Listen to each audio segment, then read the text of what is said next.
All right. Why come to Singapore? So I'm here now in Singapore, and it's been about a week. Why I came here. And number one, it was named a honorary sort of special mention sixth blue zone in the Netflix documentary series release that came out last year. You know, it's not a traditional blue zone. It's what they would call like a man-made blue zone.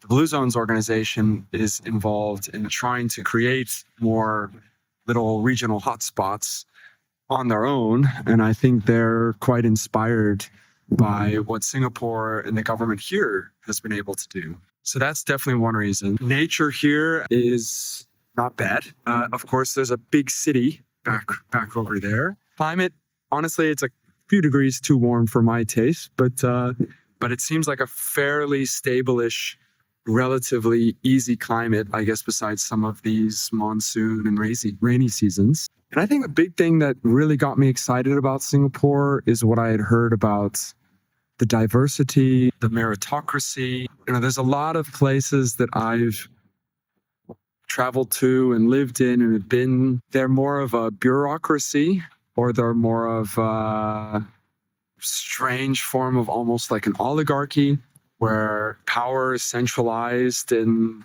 a very small percentage of the class system. Singapore, from what I've heard about it, reminds me a lot about the idea of the American dream. I think we've all seen a little bit of how that dream is starting to fall apart, or as if that dream has been outsourced and exported in some ways.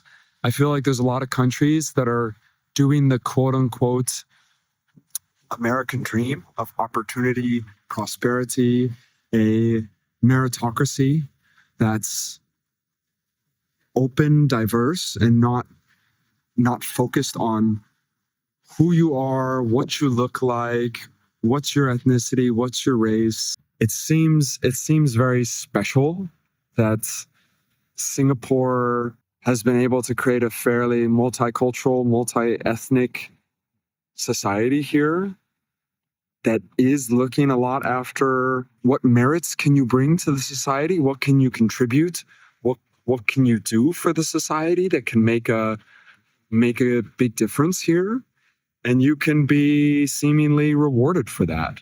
And not that it's going to be a huge bureaucracy that's going to just suck away at you and make you feel like a second-class citizen while you try to get in. Now, I really don't know how that works here, but from my experiences in Europe with the various visa and sort of citizenship application processes that I've been through the last years with Germany, Austria, what I know about Switzerland, also with Italy. I've been going through a dual citizenship process with Italy.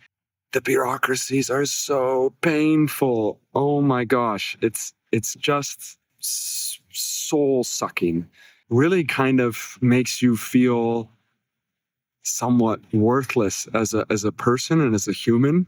Like you're really not valued. And it just feels like much more inclusive society over here, which is, I know, what a lot of people have experienced with America in the last couple hundred years. And I still think there's pockets of this happening in America, don't get me wrong. But it is definitely something that seems like Singapore's thriving. I've heard so many good things. And not to mention that it's also nice to be in a primarily English-speaking country. Of course, there are, I think, 4 official and supported languages here, but it sure is lovely for just smoothing out day-to-day living when you can get around with English. So those are the main reasons why I, in this Pursuit of Better journey, have come to Singapore and going to check it out over the next 2 or 3 months. So let me know your questions. Let me know what you want to know. Let me know what you want to find out. I'm doing a deep dive and trying to learn and study, observe, do little interviews as much as I can. So please let me know what your questions are.